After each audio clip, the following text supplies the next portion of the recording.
A palavra do Senhor nos diz aqui em Gênesis capítulo 4, eu vou abrir o versículo, eu vou ler os dois versículos das duas palavras e depois eu vou fazer a pergunta para você. Gênesis capítulo de número 4, a palavra do Senhor nos diz aqui no versículo de número 7. Se você fizer o bem, não será aceito. Mas, na verdade, eu vou ler do 6 ao 7. O Senhor disse a Caim: por que você está furioso? Por que se transtornou o seu rosto? Se você fizer o bem, não será aceito. Mas, se não o fizer, saiba que o pecado o ameaça à porta. Ele deseja conquistá-lo, mas você deve dominá-lo.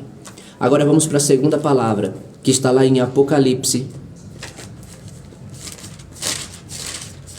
Apocalipse, capítulo de número 3, versículo de número 20, diz assim a palavra do Senhor: Eis que estou à porta e bato. Se alguém ouvir a minha voz e abrir a porta, entrarei e cearei com ele e ele comigo.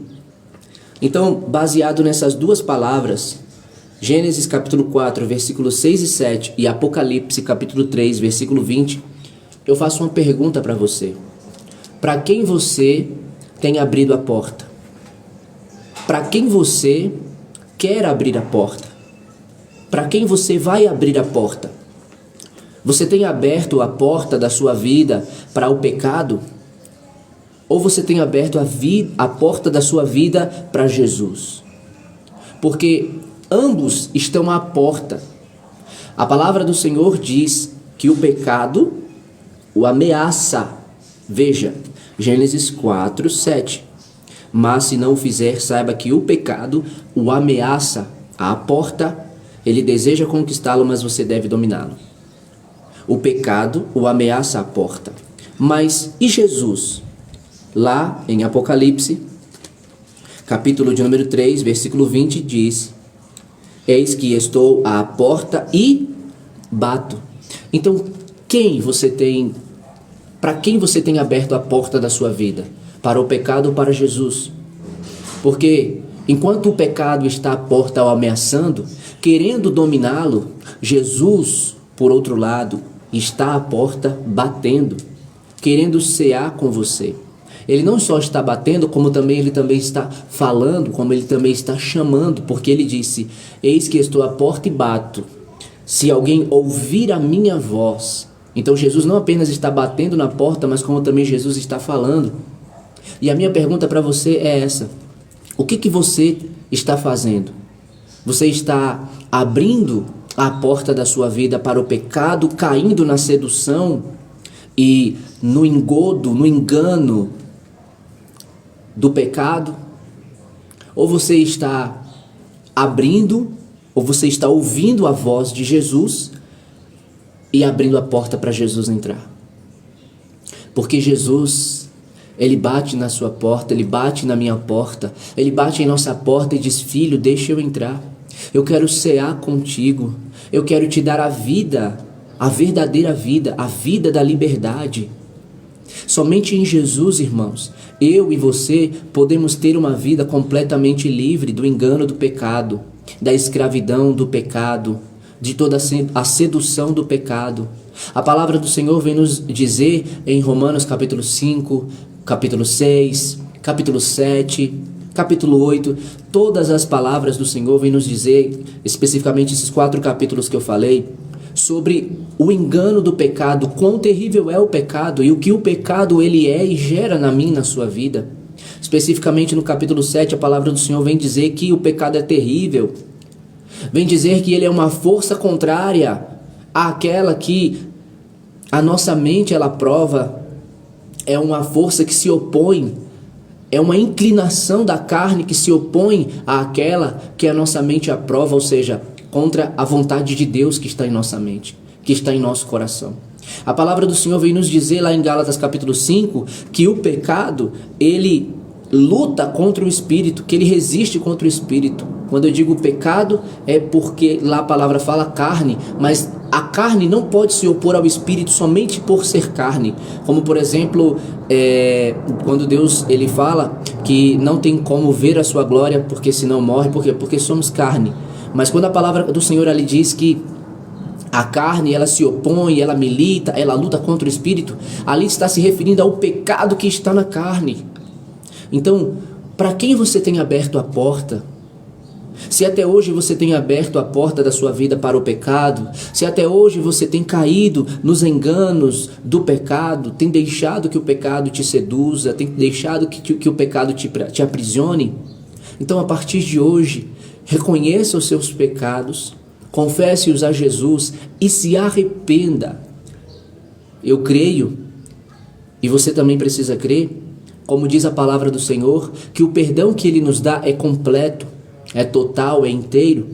Então, não esconda os seus pecados, não oculte, não camufle os seus pecados, mas confesse eles, abandone eles, para que então você possa, como diz a palavra do Senhor, quando Deus falou a Caim, ele quer conquistá-lo, o desejo dele é conquistá-lo, mas você deve dominá-lo. Você deve resisti-lo, porque com o pecado nós não temos que barganhar, nós não temos que conversar, nós não temos que negociar. Com o pecado nós temos que resistir, nós temos que fugir, nós temos que negar, nós temos que crucificar a nossa carne com as suas paixões e os seus desejos, para que a gente não ceda a essas paixões e a esses desejos. É fugir, como diz a palavra do Senhor. É se desviar, como diz a palavra do Senhor. Seja do mal, seja da aparência do mal.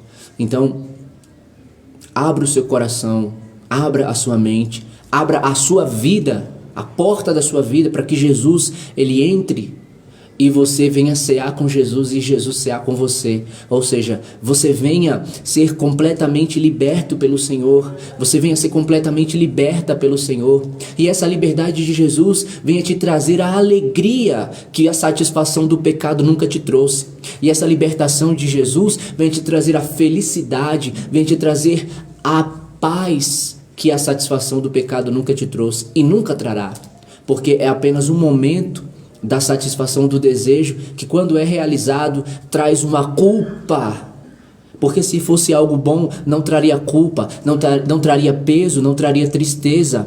Mas por que traz todas essas coisas? Porque não é uma coisa boa. Mas abrir a porta para Jesus, cear com Jesus e Jesus cear conosco é uma coisa boa, nos traz a liberdade completa, porque o próprio Senhor Jesus disse que quando Ele liberta, então verdadeiramente essa pessoa, por quem Jesus libertou essa pessoa, ela é livre. A palavra do Senhor diz que onde está o Espírito do Senhor, aí há liberdade. Então, essa sim é uma coisa boa, que traz alegria para as nossas vidas, que traz paz para as nossas vidas, que traz a felicidade de Deus para as nossas vidas. E agora, para concluir a mensagem dessa parte da palavra de 1 Coríntios 10, 13, o final do capítulo, o Senhor ele diz assim, eu vou ler da parte B em diante, que diz, e Deus é fiel, Ele não permitirá que vocês sejam tentados além do que podem suportar. E aí o final do capítulo diz assim, do versículo diz assim, mas quando forem tentados, Ele mesmo providenciará um escape para que o possam suportar. Mas quando forem tentados, Ele mesmo providenciará um escape para que o possam suportar. Deus mesmo providenciará o socorro, Deus mesmo providenciará a saída, Deus mesmo providenciará a solução, Deus mesmo é a resposta para mim e para a sua vida. Diante de qualquer que seja a tentação, primeiro, nós somos tentados comum na carne, não vem tentação que não seja comum a nós, seres humanos, ou seja, em nossa carne. E como eu falei 2 vezes, agora repito pela terceira, vamos ver o que Jesus ele fala, por que somos apenas tentados na carne e não no espírito. Nós vamos entender o que a palavra do Senhor diz a respeito disso já já. Então vamos lá, primeiro, não somos tentados além do que podemos suportar. Somos tentados primeiramente na carne, né? Primeiro ponto é esse, o que o versículo diz. Segundo, que não somos tentados, Deus é fiel e não somos tentados além do que nós podemos suportar, porque Deus não permite. E terceiro, a palavra do Senhor fala que quando nós somos tentados, Deus mesmo providencia um escape para que a gente possa suportar. Deus mesmo providencia o socorro para que a gente não venha a cair nessa tentação. Então, qual é o socorro que Deus ele tem providenciado para você? Qual é o escape que Deus ele tem providenciado para você, para que você não continue a cair nessa tentação? Porque se você estiver atento e prestar atenção, você vai perceber que Deus providencia um escape, que Deus providencia o socorro. Agora vamos lá para a explicação da palavra. Se você for comigo para Mateus, capítulo de número 26, versículo de número 41, a palavra do Senhor diz: vigiem e orem, para que não caiam em tentação. O espírito está pronto, mas a carne é fraca. Eu vou ler outro versículo para complementar essa palavra. João, capítulo 6, versículo de número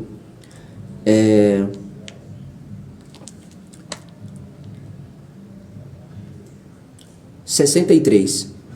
O Espírito dá a vida. O Espírito dá vida. A carne não produz nada que se aproveite. As palavras que eu disse são Espírito e vida. Então veja só. Por que nós somos tentados? Não sobrevém tentação, como diz a palavra, comum. Não sobreveio tentação que não fosse comum aos homens, ou seja, em nossa carne. Por que não pode vir uma tentação do Espírito, por exemplo? No Espírito, por exemplo. Sabe por que não pode? Porque a palavra do Senhor diz que o Espírito está pronto. A palavra do Senhor diz aqui em Mateus 26, 41, que o Espírito está pronto. Quando você vai lá comigo para Gálatas,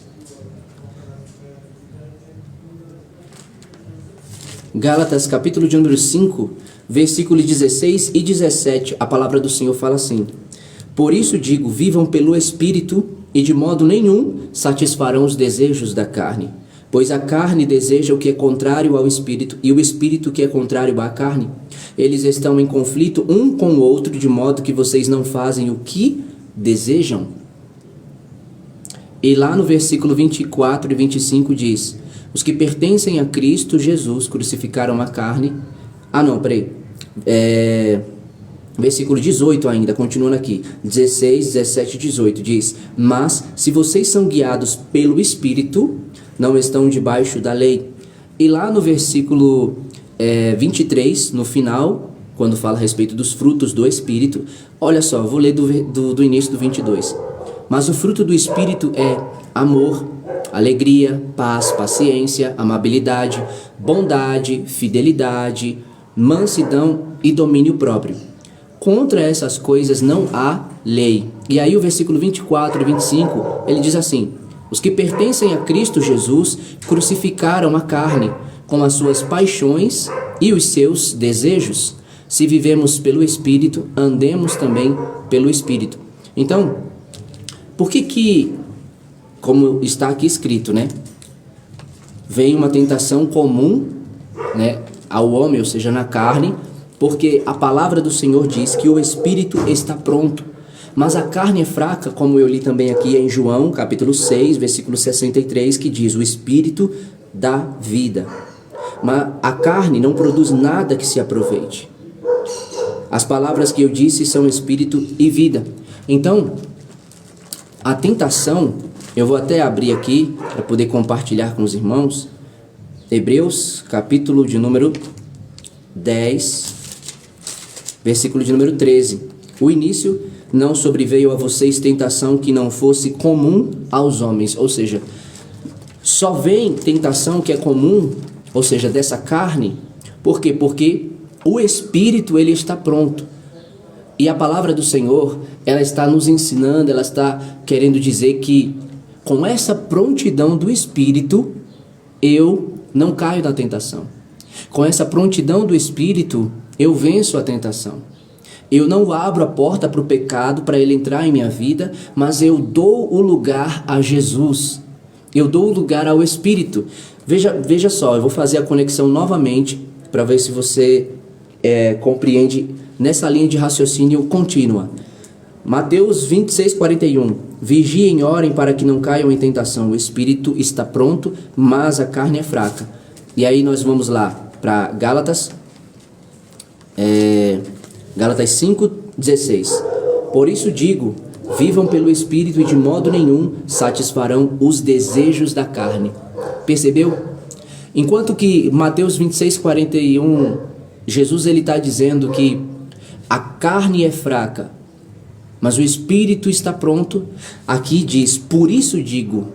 Perceba, faça a conexão e veja que o por isso digo, ele diz, vivam pelo espírito e de modo nenhum satisfarão os desejos da carne. Ou seja, quando eu entendo que no espírito eu tenho prontidão, mas na carne eu tenho fraqueza, quando eu entendo que viver pelo Espírito, ou seja, na prontidão do Espírito, me faz não cair nas fraquezas da carne, então, o que eu faço? Eu faço exatamente o que Deus está mandando eu fazer. O versículo 16 diz, vivam pelo Espírito, e de modo nenhum satisfarão, ou seja, realizarão os desejos da carne. Então, quando vem a tentação, ainda que ela venha e nós sejamos tentados, mas nós vamos resistir, nós vamos repreender, nós não vamos negociar, nós não vamos, bater um papo ali com a tentação. Não, a gente vai repreender mesmo, e em nome de Jesus, pronto, acabou. Como está aqui também no versículo 24 e 25. Os que pertencem a Cristo Jesus crucificaram a carne com as suas paixões e os seus desejos. Se vivemos pelo Espírito, andemos também pelo Espírito. Então, por pertencermos a Cristo, o mesmo Cristo que mandou que vigiássemos, que mandou que nós orássemos, para que não caíssemos em tentação. Por pertencermos a Ele, nós crucificamos a carne. Nós crucificamos, ou seja, nós passamos pela cruz essa carne, como a palavra do Senhor nos diz em Romanos, capítulo de número 6. Nós passamos com esta carne, nós levamos essa carne à cruz e nós vencemos